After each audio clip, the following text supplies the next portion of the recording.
paz do Senhor Jesus esteja com você, minha irmã, esteja com você, meu irmão. Nós já temos comentado aqui nessas reflexões que é aquela observação que os estudiosos da Bíblia nos fornecem quando eles dizem que quando um fato da vida de Jesus é narrado nos 4 evangelistas, é porque este fato teve um significado especial, tanto na vida de Jesus, como também na vida das comunidades cristãs. Hoje, então, estes fatos narrados nos 4 evangelhos têm importância em nossa vida. E um destes fatos, os poucos, na verdade, narrados nos 4 evangelhos, é o fato conhecido da multiplicação dos pães. Evidentemente, cada evangelista olha para o fato de uma perspectiva diferente. A perspectiva, por exemplo, do João Wynne-Fock, não é? do evangelista João, coloca este fato sob a perspectiva de sinal. Ou seja, este fato transmite uma mensagem. Se não entender bem no sinal, pode-se cair numa interpretação equivocada. E o interessante é que o evangelista João nos dá esta pista de uma leitura errada deste sinal, porque quando Jesus operou a multiplicação dos pães, segundo a narrativa, a perspectiva do evangelista João, o povo ficou entusiasmado com este fato, querendo fazer Jesus rei. Do tipo assim, olha, nós encontramos finalmente um líder que cuida do povo, cuida tanto do povo que nos dá pão de graça. Jesus, percebendo esta leitura equivocada e não querendo ser de forma nenhuma líder populista, demagógico, retira-se a um lugar deserto, como quem diz, olha, não é para este fim não que eu fiz que eu tomei esta decisão, que eu fiz esta obra. Aqui vale um parênteses muito importante, porque ainda hoje tem gente que faz de Jesus esta leitura. Apresenta Jesus como uma panaceia para todos os problemas que a gente enfrenta, de uma forma, faz de Jesus assim meio mágico. Se você participar desta igreja, neste determinado horário, você vai resolver todos os seus problemas. De uma vida atribulada, você passa a ter uma vida próspera, abundante, sem problemas, materialmente falando. Então, é importante a gente saber ler corretamente os sinais dos gestos de Jesus. Então, evidentemente, emerge a pergunta, então, qual é a leitura correta que a gente deve fazer deste fato extraordinário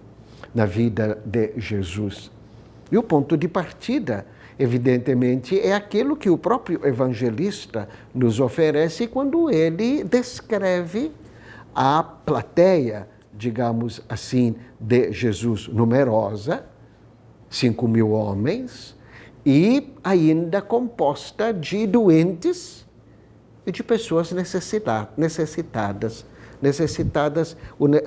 A necessidade representada pela fome. Então, trata-se realmente de uma plateia carente.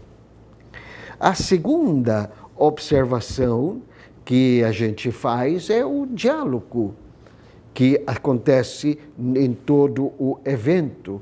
É interessante que é Jesus que está no comando de todas as ações.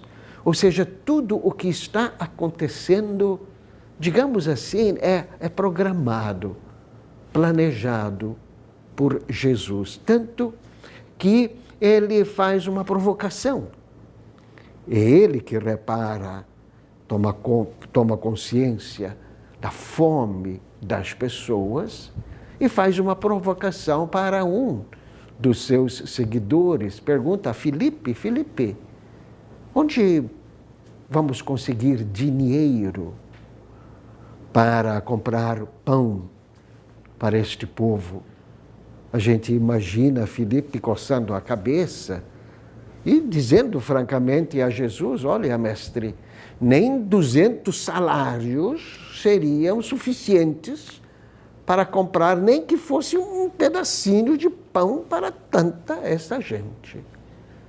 O evangelista João nos diz expressamente que Jesus fez esta pergunta para provocar, ou seja, para induzir ou conduzir Filipe e o grupo que o acompanhava, como também todos os futuros leitores do episódio, para a finalidade que ele queria passar neste momento. E aí aparece uma figura interessante. Aparece a figura de uma criança que oferece a Jesus o seu lanchinho, 5 pães e 2 peixes. Aqui valem outras observações. A primeira observação que eu falo com você assim, de uma forma bem familiar, não é? As pessoas estavam acostumadas a ouvir Jesus falar e estavam acostumadas que essas pregações de Jesus levavam um determinado tempo. Então, presume-se, naturalmente, que as pessoas deveriam, sim, ter levado com elas algum lanchinho, até para quebrar a fome. Só que, quando se comentou aí que Jesus estava preocupado com a fome da multidão, é presumível imaginar que aquelas pessoas que porventura tivessem levado o lanche teriam escondido o lanche. Mas, de repente, toda essa multidão que está aqui, e se eu colocar o meu lanche à disposição, não vai sobrar nada para mim. Então, vou fazer de conta que não está comigo a coisa, não é? A segunda observação, a criança, que apresenta a Jesus os 5 pães e os 2 peixes. E por que este detalhe? Porque no tempo de Jesus, a criança era como se fosse alguém invisível. Se fosse para contar, por exemplo, numa multidão, o número de presentes, contavam-se os homens, mas pulavam as mulheres e as crianças. Então, era alguém invisível, alguém que a sociedade nem reconhecia como cidadão. Pois é justamente esta pessoa invisível, esta pessoa que a sociedade sequer considerava, é que apresentava a Jesus o seu lanchinho, os 5 pães e os 2 peixes. Isto dá uma outra oportunidade de catequese, porque um dos discípulos, André, ao ver aquele lanchinho bem modesto, diz a Jesus: olha, tem uma criança aqui que está oferecendo 5 pães e 2 peixes, mas o que é isso? Para toda esta multidão, nas nossas mãos, 5 pães e 2 peixes, continuam 5 pães e 2 peixes. Mas quando nós, generosamente, colocamos isto nas mãos de Jesus, estas 5 pães e 2 peixes se multiplicam. Minha amiga, meu amigo, nunca desvalorize o pãozinho que tem em sua mão. Se você o coloca à disposição dos outros, nas mãos de Jesus, com amor, este pãozinho faz milagres. Quantas vezes bastou uma palavra amiga, sincera, que expressasse o sentimento do nosso coração para transformar vidas. Nunca despreze o seu humilde pãozinho quando é oferecido por amor aos outros. E aí, Jesus assume verdadeiramente o protagonismo. Primeiro, manda a pessoa sentarem-se. E este gesto de sentar é também significativo. Naquele tempo, somente gente rica, abastada, socialmente elevada, sentava-se para comer. As pessoas comiam em pé, na sua grande maioria. Ao pedir e mandar que as pessoas se sentassem, Jesus já estava indicando, aí vai acontecer um grande banquete. E não era de outra forma. Jesus pega o pão, o abençoe e o manda distribuir entre todas as pessoas com a ordem, deixa todo mundo comer à saciedade. Evidentemente, a lição que Jesus quer nos passar, o sinal que Jesus quer nos passar, salta de uma forma claríssima.